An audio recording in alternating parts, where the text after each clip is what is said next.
everyone, it's Sharana from Pay Your Weights, and today I'm going to be reviewing The King of Staten Island, which is now available on VOD. This film is directed by Judd Apatow and it stars Pete Davidson, Marissa Tomei, Bill Burr, as it centers around Scott, played by Pete Davidson, who has a case of arrested development since his firefighter dad died. He now spends his days smoking weed and dreaming of becoming a tattoo artist until events force him to grapple with his grief and take his first steps towards life. So, for those of you who are new to my channel, welcome. Hello, so glad you came. I hope you stay. I tell you what I liked about the film, what I didn't like about the film, and should you pay your way to see this film, okay? Because it's 2020 and we don't have any coins to waste. So going into what I enjoyed about The King of Staten Island. So for those of you who don't know, this film is loosely based on Pete Davidson's life. He's one of the executive producers, also a co-writer in this film. And I have to say, it was very refreshing to see Pete Davidson like in a different light. For me, I was introduced to Pete Davidson from Saturday Night Live and also to his comedy stand-ups. So it's nice to see kind of this laid-back version of himself. I would say he's more serious, but he's just in his natural element. And I would have to say that it was very refreshing to see this different side of Pete, to see him try to play around with some of the range that he has from his normal comedic chops that we see him in the roles that he plays. But also, too, I love the chemistry that he has with Bill Burr, who is honestly one of the standout characters to me in this film. I think he does an absolutely fantastic job as Ray. I'm not going to tell you how Ray comes into Scott's life, but after he's kind of thrust into Scott's life unexpectedly, I love to watch the progression that they have in their relationship. I think when the film is at its best, especially in the second half of the film, is when it centers around the changing presence of them getting to know one another and really helping each other grow and develop as characters. Now, also, too, one of the things that I was very, which I assume was coming, but I like how they show how family trauma, how that affects people. The death of Scott's father, how that led to a trauma for Scott and how he deals in his relationships, not only with his family members, but most importantly with his friends and also too with his love life. As someone who I lost my father at a young age, and I think that dealing with death at such a young age, it does do something to you and how you look at your relationships, your views on life in general. And I like that they do, even though I feel as though it's mainly on the surface level, I do love that they introduce that theme into the film and really shows it from the different standpoints from his mother and also his sister as well. That's one of the things that I really do enjoy about The King of Staten Island. Also, too, they do start to talk about mental illness.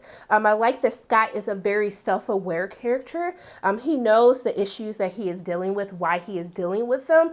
But I think going into some of the issues that I do have with the film is really from a writing standpoint.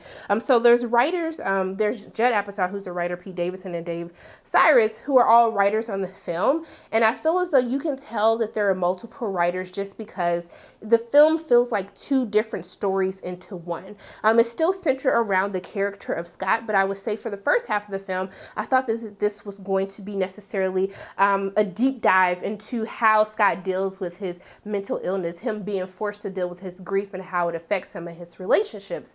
However, as we kind of get into the second half of the film, it more so turns into the fact that, Scott is 24, living with his mother, needs to get his life together. There are circumstances that happen to him just basically like, hey, now's the time, get your ish together, just figure it out. And then the film becomes so different. And one of the reasons that I have a problem with this is because it limits the performances from Marissa Tomei, who plays Margie, who plays Scott's mother, and then also to Kelsey, played by Belle Powley, who is kind of like a love interest for the character, but also to Maud Apatow, who plays Claire, who is Scott's sister. This goes into when I was really starting to enjoy the film, as I thought it was developing into this family drama and how trauma affects the family. It's talking about the codependencies that we see that Scott has with his mother and also too with his sister, but how when these feelings go unchecked or these emotions go unchecked, how it can lead to a codependency and also stunt your growth both mentally with yourself, but also too just in a more emotional way in how you handle relationships with friends and family. And I think that for the first hour of the film, they kind of leap into that a little bit, but then it kind of loses its way as they just decide, okay, we're just gonna focus on him being a 24-year-old who lives with his mom and he needs to get out. How it's just like, guys, like you had something there, and I felt like if you really would have proceeded with that part of the story, I think that it also would have led for an even bigger performance from Pete Davidson, because I didn't feel as though that he had enough material to necessarily play with to show the full range that he can have as an actor. And because of that, I think that the movie is a little long because there's two different movies into one. There's definitely like 30 to 45 minutes that I do think can be shaved off, and not to say that it wasn't enjoyable to watch, but I think that I wouldn't have the same feelings as that you kind of just like drop the ball on one issue and turn into a whole different part of the story. And I think for me, but that would have led to me enjoying the movie even more than I necessarily did. But overall, for me, I still had a great time watching The King of Staten Island. If you love Judd Apatow, I think you will really enjoy this film.